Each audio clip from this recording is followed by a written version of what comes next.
Bihar board class 9th के annual exam 2021 का एक ही पेपर शेष है जिसका नाम है संस्कृत। तो आपके Bihar board class 9th annual exam 2021 के संस्कृत के विषय कोड 105 के प्रश्न पत्र की चर्चा करेंगे। आपका अंतिम प्रश्न पत्र है, तो इसमें हम लोग पहले ऑब्जेक्टिव प्रश्नों की चर्चा करेंगे, उसके बाद कुछ सब्जेक्टिव प्रश्न भी देखेंगे ताकि आपका अंतिम एग्जाम बिल्कुल अच्छा से बीते। ओरिजिनल प्रश्न पत्र है, एक एक प्रश्न को देखते चलिएगा, याद करने का मन हो तो याद करते चलिए, लिखना चाहते हो तो एक एक प्रश्न का आंसर लिखते चलिएगा क्योंकि यही बिल्कुल आपको प्रश्न पत्र मिलेगा। यहाँ पे देखिए शुरुआत होगा खंड अ अर्थात कि वस्तुनिष्ठ प्रश्न की। इसमें इंस्ट्रक्शन दिया गया है कि 1 से 100 तक ऑब्जेक्टिव प्रश्न है जिसमें से कोई 50 प्रश्न आपको OMR पत्रक जो मिल रहा है उस पर बनाना है। ये 50 अंक का है, कोई 50 प्रश्न आपको छोड़ देना है। तो हम लोग 50 से ज्यादा ऑब्जेक्टिव प्रश्न की पहले चर्चा करेंगे, उसके बाद सब्जेक्टिव प्रश्न को समझेंगे। तो पहला नंबर प्रश्न आपसे देखिए पूछा गया है कि किस ग्रंथ में श्री कृष्ण के विचार हैं।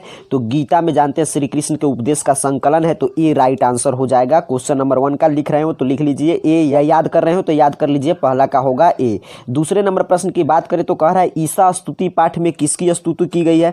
तो ईसा स्तुति पाठ में परमात्मा परम पिता परमेश्वर की स्तुति की गई है, तो बी राइट आंसर हो जाएगा। तीसरे नंबर प्रश्न की बात करें तो कह रहा है कि यहाँ पे क्या भराएगा, आगे है पृष्ठाद पृष्ठस्ते, तो इस गद्यांश में रिक्त स्थान पे कौन सा पद होगा, भी आपके पाठ्य पुस्तक या श्लोक से लिया गया है, तो यहाँ पे भराएगा नमः, तो तीसरा का राइट आंसर हो जाएगा ऑप्शन सी। चौथे नंबर प्रश्न की बात करें तो कह रहा है अस्तोमा सदगम्य यह वाक्य किस उपनिषद का है। तो मा सदगम्य वाक्य जो है बृहद आरण्य उपनिषद से लिया गया है, तो डी पे राइट आंसर दिया गया है चौथे नंबर प्रश्न का।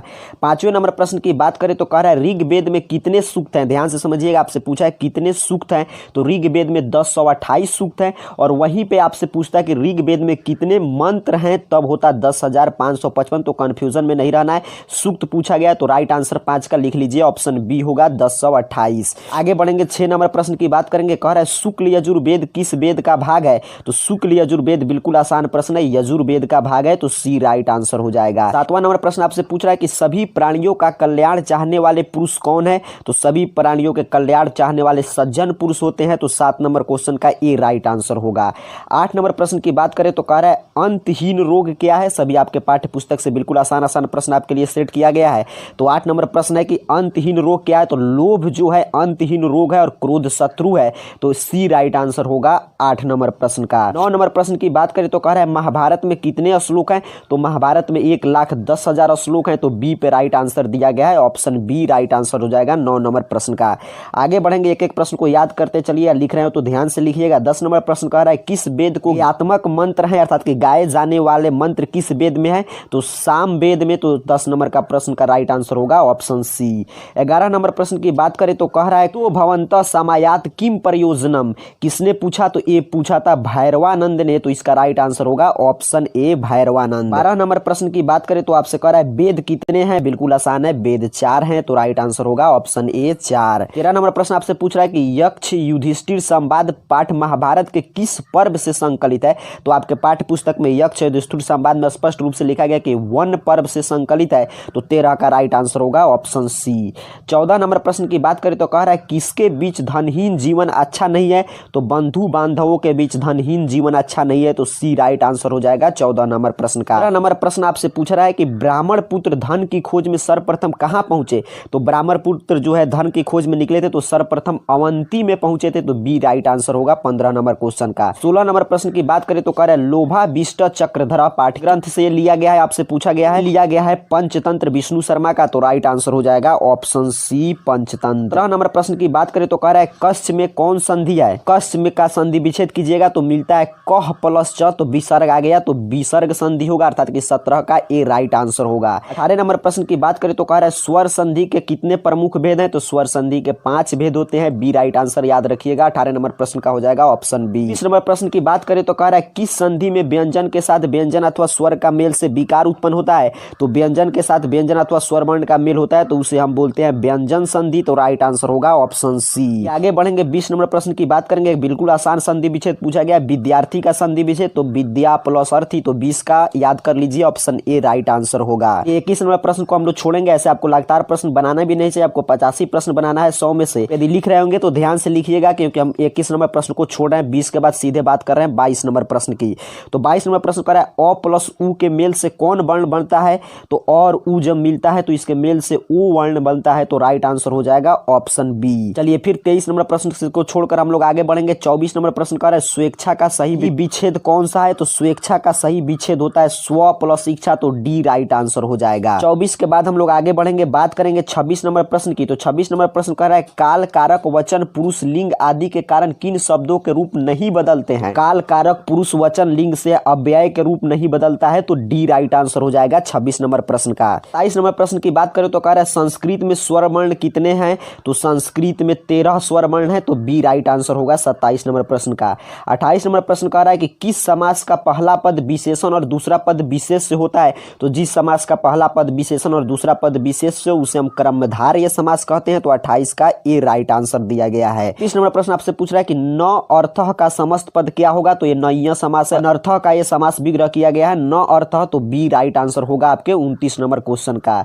30 नंबर प्रश्न की बात करें तो कह रहा है आपसे किसी भी समस्त पद को सार्थक विभक्ति युक्त पद में अलग अलग करने की प्रक्रिया को क्या कहते हैं? तो इसे कहते हैं विग्रह, तो इसका राइट आंसर होगा ऑप्शन सी 30 का याद कर लीजिए, विग्रह होगा राइट आंसर।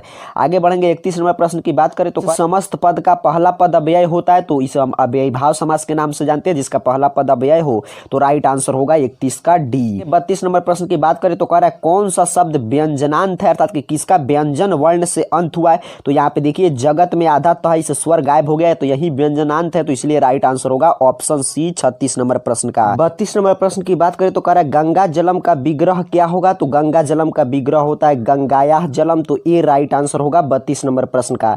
33 नंबर प्रश्न आपसे पूछ रहा है कि किस समस्त पद में द्विगु समास है? तो द्विगु समास का पहला पद संख्यावाचक होता है, तो इस दृष्टिकोण से देखें तो सप्ताह जो है द्विगु समास है, तो डी राइट आंसर दिया गया है 33 नंबर क्वेश्चन का। नंबर प्रश्न की बात करें तो कह रहा है राम शब्द के द्वितीय बहुवचन का रूप कौन सा है? राम शब्द का द्वितीय बहुवचन का रूप देखिए ऑप्शन ए पे दिया गया है, तो 34 का याद कर लीजिए, ऑप्शन ए राइट आंसर होगा। 30 नंबर प्रश्न की बात करें तो कह रहा है अयम किस शब्द का रूप है? तो ईदम का आप शब्द रूप याद किए होंगे, तो उसमें मिलता है अयम, तो राइट आंसर होगा ऑप्शन सी। 35 के बाद यहाँ पे कर्म में थोड़ा सा देखिए गड़बड़ है, तो 35 के बाद 40 नंबर, तो इसलिए मैं बोल रहा हूँ बार बार कि ध्यान से, यदि आप लिख रहे होंगे तो ध्यान से लिखिएगा, याद कर रहे होंगे तो ध्यान से लिखिए। इसमें कुछ प्रश्न छूटा है, 35 के बाद है 40।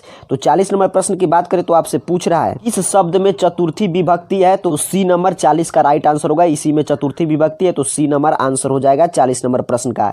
41 नंबर प्रश्न की बात करें तो आपसे कह रहा है मुनीसु में कौन विभक्ति, आपको बताना है कि मुनीसु में कौन विभक्ति है?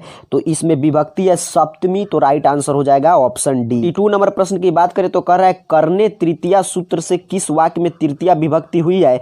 तो अर्थात कि इसका उदाहरण इसमें से कौन है पूछा गया है। नंबर प्रश्न का राइट आंसर हो जाएगा ऑप्शन ए रामः कलमेन लिखति, यही इसका उदाहरण है, तो ए राइट आंसर होगा। 43 नंबर प्रश्न की बात करें तो कह रहा है क्रिया विशेषण में कौन विभक्ति होती है?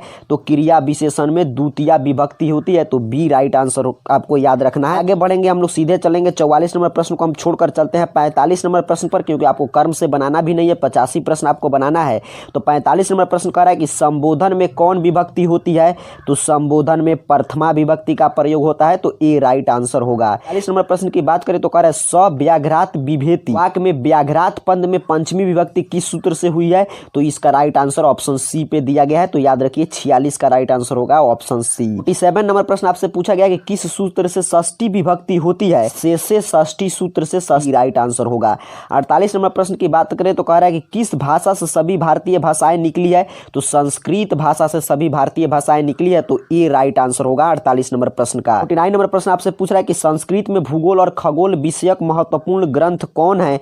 तो ये महत्वपूर्ण ग्रंथ है आर्यभट्टियम, तो राइट आंसर 49 का हो जाएगा ऑप्शन सी। 50 नंबर प्रश्न की बात करें तो कह रहा है धातु कितने प्रकार के हैं? तो धातु 5 प्रकार के होते हैं, तो ए राइट आंसर होगा। नंबर प्रश्न की बात करेंगे तो 52 नंबर प्रश्न आपसे पूछ रहा है कि जल से पृथ्वी की रक्षा कौन करता है? आपके पाठ्य पुस्तक से प्रश्न शुरू हो गया, से पृथ्वी की रक्षा करता है मेघ, तो बी राइट आंसर होगा।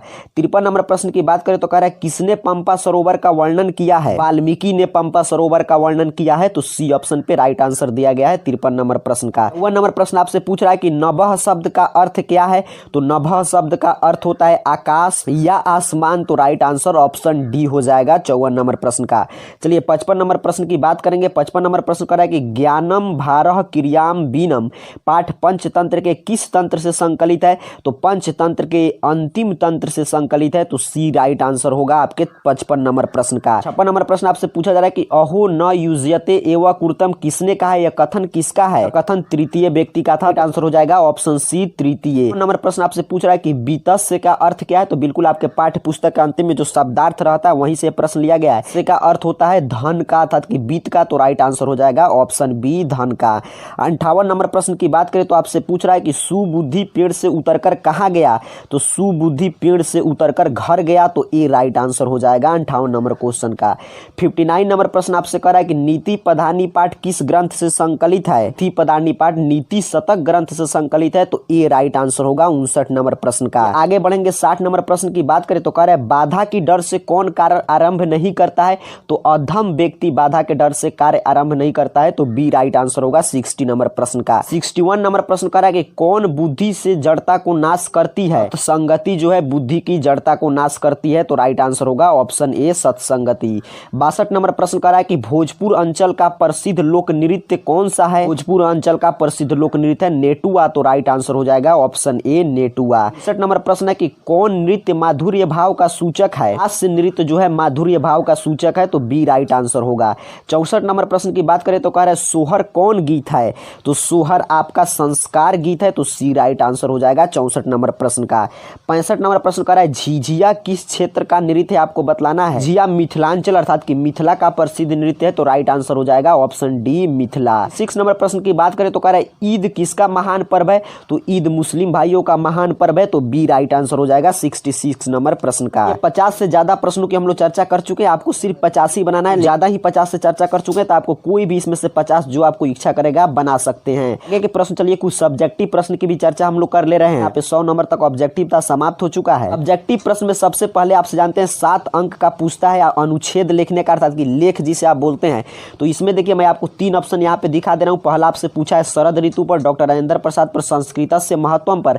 तो इसमें से कोई आप तैयार करके लेकर जा सकते हैं। यदि आपको नहीं मिलता है, यहाँ पे मैं आपको संस्कृतस्य महत्वम का जो है लेख दिखा दे रहा हूँ कि एकदम सिंपल भाषा में। इसको यदि आप चाहें तो इसको रोक कर लिख सकते हैं या स्क्रीनशॉट लेकर भी लिख सकते हैं, या ऑप्शन है बस इस तीनों में से कोई आप एक तैयार करके जा सकते हैं। लेकिन संस्कृतस्य महत्वम पे आपको लिखना है, तो आपके सामने दिखाई दे रहा है, इसको आप रोक कर लिख लें या स्क्रीनशॉट ले लें। आपका 7 अंक कंप्लीट हुआ। चलिए अनुवाद की भी बात करते हैं। तो यहाँ पे देखिए आपको 6 ही अनुवाद बनाना होता है। यहाँ पे स्पष्ट रूप से लिखा गया है कि इसमें से कोई सी 6 का अनुवाद बना लीजिए। तो यहाँ पे अनुवाद भी आपको दिखाई दे रहा है। अनुवाद आपसे पूछ रहा है पटना एक नगर है, आपको बतलाना है। फिर दूसरा नंबर है कि इसके उत्तर में गंगा नदी है। तीसरा है मैं पटना गया था, मेरे साथ तुम भी थे। 5वां नंबर है पटना में गोलघर है। 6ठा नंबर है तुम गोलघर देखोगे। तो ये 6 अनुवाद आप पहले से बनाकर तैयार करके लेकर आपको जाना है। तो एक एक प्रश्न को लिख लीजिएगा। चलिए इस तरह आपका संस्कृत का भी टेंशन समाप्त हो चुका है। आप सभी को बहुत बहुत धन्यवाद।